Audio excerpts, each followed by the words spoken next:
TV last spring when a student, a high school student who had received an entirely full scholarship to IIT to go to school, turned it down because he did not get housing, and he said he did not want to risk getting killed going back and forth to classes to IIT, went to a university out of the state and turned down a full scholarship to where he had no scholarship because he felt his life was more important than a scholarship.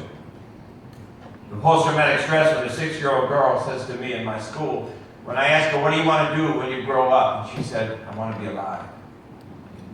Post-traumatic stress when a young man says, when he's asked, well, at the end of a town hall meeting, he raised his hand, can I say one more thing? And the mayor was there, and he said, can I say one more thing, please? And he said, what? He said, does anybody really care about us? Does anybody really care what we're going through? The understanding that we're now in a position where the city has become so much a norm with violence that we become acceptable of it. I've been in St. Savannah for 40 years. This is the first, last year, last summer, was the first time in 40 years of St. Savannah where we lost 5 families, not because of tuition, which is usually the reality, but 5 families who moved out of the state with their children or sent them to live with somebody else because they didn't want to risk them being killed in the south side of Chicago. The question I believe that we got to deal with is the same question that Jesus asked in the Gospel of John, the 2nd chapter, when the man was laying outside of the pool of Bethsaida. He said, do you want to be well? Do you want to be healed? Do you want to be whole? The man began to first blame people about his conditions and circumstances, and then, of course, he went on to tell all the people that were getting in front of him. But Jesus just ignored all that and said, do you want to be well? And that's a question I think we've got to wrestle with. Do you want to be well, Chicago? Do you want to be healed, Chicago? Do you want to be whole, Chicago? Do we want to just lower the violent numbers and have less people be killed so it looks like things are getting better? Do we want to just contain the violence to certain neighborhoods and to certain communities so it doesn't reach out to other communities? Or do we want to address the effects and the realities and the root of it? Like a sore in our bodies, the violence in Chicago and the conditions that we're seeing become acceptable in Chicago, we can either just deal with the scab on the arm or the symptoms of not feeling good, or we can go and get the x-ray and say, what is the cancer inside of us that's causing us to die? What are some of the things I think we have to do if we're going to stop not just the violence, but stop this division in our city that's tearing us apart? Number one is we are going to have the courage and the faith to eradicate poverty in America and poverty in the state of Illinois and the city of Chicago. Where more people are living in poverty today in Chicago than when Dr. King got killed in 1968 calling for war on poverty. And yet more people today are crawling under bridges, living under viaducts, in abandoned buildings, or sleeping in cars. At least 3 days of every week of my life, when I come down at 6 o'clock in the morning and go out to the front door, there's always some young person between 16 and 24 waiting, sleeping there, begging for some food to eat that day. There's nothing more frustrating when I don't have the food card to give out, or I can't send them to BJ's where I put something on my tab, or send them to get something to eat, or find some place to stay. I have 2 people sleeping on the floor of my room right now. Don't tell the Archbishop because it's against all the codes. In sleeping bags because they have no place to stay. I have 3 people in an apartment across the street who are sleeping in sleeping bags, and the rent I rent out for them comes the end of this February. So I don't know what they're going to do in February. Plus all the people who are going from couch to couch and house to house because they have no place to stay because mom lost her apartment or mom and dad lost their house and they're sleeping with relatives on a couch and say, you're 17, you're on your own. And so people are put out in the street with no place to go. We've got to deal with poverty. I have the audacity, like Dr. King, to believe that every single individual deserves 3 meals a day for their body, education and culture for their mind, and dignity and equality and freedom for their spirit. I have that same audacity. We cannot be the America that we say that we are. Like Barbara Jordan used to say down in Texas, let's just be who we say we are. We have to be the country where people are not living in a third world atmosphere, and we call ourselves the America that wants to be the moral voice to the world while in our own backyard hell breaking loose. Secondly, we've got to rebuild this bridge between law enforcement and the community. And a group of police officers just recently, very angry, said, well, you're anti-police. I said, why am I anti-police? They said, well, when the Commandant tape got shown, you said that our officers should be immediately brought off the street and immediately have procedures to dismiss him. I said, yeah, I did. And the officers in the other cars, you said they should be put on desk duty until an investigation because they lied on the reports. Yes, I did. If being against bad police is a problem, then I'm a problem against police. I work with the police every day, but I believe the police officers that I know and work with want good policing in the city of Chicago for every neighborhood. People got to feel like they're respected. People got to feel like they get dignity on both sides, and both of us got work to do. But we cannot just let people, so on one corner somebody gets pulled up at 113th and Western, and 4 white kids get talked to and the questions are, and on 79th and Racine, 4 people get pulled over and they're thrown against a car and put in handcuffs.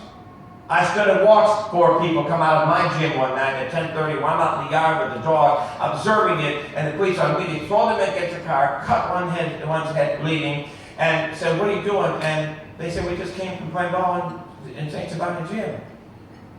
Stood in there for 20 minutes, called them NF at every conversation I had with them, and then told them, all right, go on your way. Afterwards, I talked to the officer.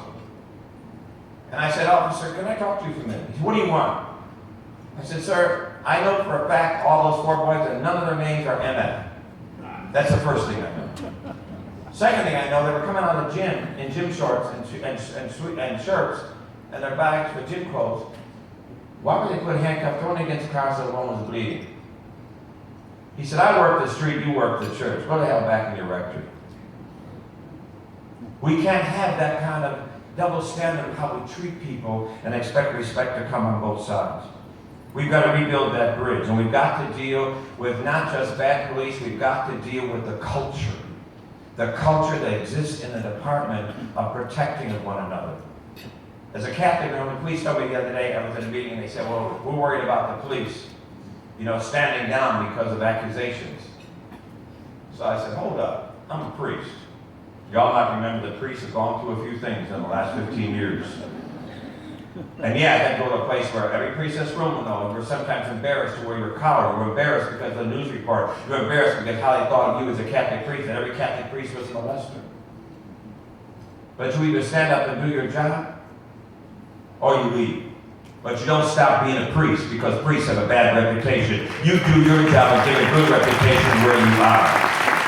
So I don't believe in people because folks are looking negative at you that you should stand down, because I don't believe that about priests or about police.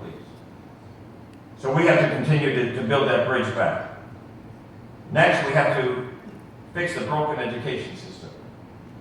It is unacceptable to me under Democrats and Republicans that education is still what it is in Chicago and in major cities all around this country. That your education depends really on your zip code and your race and your class. That's unacceptable. They got mad at me at the last time that there was a strike going on, and Karen Lewis and I joked about this yesterday because the union said you're not with us, and the Board of Ed said you're not with us. I said, I'm not with either, I'm with the kids. I want good education. I want every child who comes in this city to get the education he or she deserves. I don't care if it's public, I don't care if it's charter, I don't care if it's private, parochial, or homeschool. But damn it, give our kids the education they need. You can't keep telling us they got purpose, they got goals, and they got to reach their dreams, but then cut their legs out from beneath them. So that they can't read, they can't write, they can't compete, they can't fill out tests, they can't fill out college applications. We owe it as adults to give our children the opportunities they need to succeed. It is hard. It is hard to be a child anywhere today with all that's around them, but let's at least give them the foundations and the skills. We can't rob them the very things they need in order to have a good education and become what they need to be as young, productive people in America. We've got to rebuild the family structure. We always hear about the family structure in the black community is bad. Listen, family structure is bad all over America. And we have to rebuild. We live in it's amazing. We have more communication than we've ever had in America and in the world. And we're less in communication with each other. I mean, I'm glad we're still meeting here for lunch and we look at each other and talk to each other, because everybody else is texting and emailing and Instagramming and tweeting and all this other stuff, but we don't talk to each other anymore. We go to a restaurant and watch two people sitting at a table and they're both texting somebody else. I have a rule in my car. In my car, if you text, I put you out of the car. And have whoever you're texting come pick you up on the expressway. Because I'm not going to pay for you, my gas money for you to talk to somebody else. You in my car, you can talk to me to shut up. And there'll be many young people will tell you they have been on the Dan Ryan Expressway between 35th and 51st Street. We have to rebuild the family structure. And if we don't do that, and not just a family structure in the house, but on the block. Before there was Oprah and Dr. Phil, we used to talk to each other over the yard fence, on the front porch, down the street, but we don't have that anymore in this dismembered community of society that we live in. We have to rebuild that community once again, and not just demonize parents for what they're not doing. Let's help them. I said to DCF, that's the talk I gave to them 10 years ago. So let's change the scope of Department of Children and Family Services for the state. Instead of just trying to get kids and put them in foster homes, why don't we try to help families become good families so they can stay in their home and be raised by their own parents? Let's help the parents rather than just pull kids from the parents and put them in another home. We have got to rebuild the family structure. We've got to hold people accountable. Yes, we've got to hold parents accountable. We also have to hold blocks and communities accountable. We have to get past that day when we don't talk to one another's kids. We're afraid what the parent's going to say. But we have to rebuild. I tell parents, I was in counseling one time in my office, and this kid was talking back and forth to his mother. And I watched the first time to see what she was going to do. She didn't do anything. I said, oh, hell no. So I said to him, the next time you disrespect your mother, I'm going to knock the hell out of you, right here in this office. And he goes back, it's crazy, she don't do that. I said, you're next.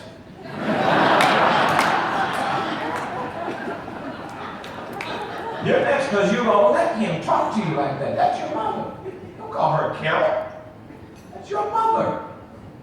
So we have to rebuild that family structure, but we have to help one another rebuild the family structure. I'm going to tell you, one of the things, and I'll talk about the next thing coming up here with the family structure is, it's very difficult to raise your children if you're fighting every day just to survive. If you're working a 60 and 70-hour work week at a minimum wage job just to try to keep food on the table, and then say you need to be a good parent, take time with your parent, and we don't have the neighbors that take care of each other's kids like we used to. So we have to help our parents rebuild that family structure. We have to deal with unemployment. Jobs. Everybody just say jobs.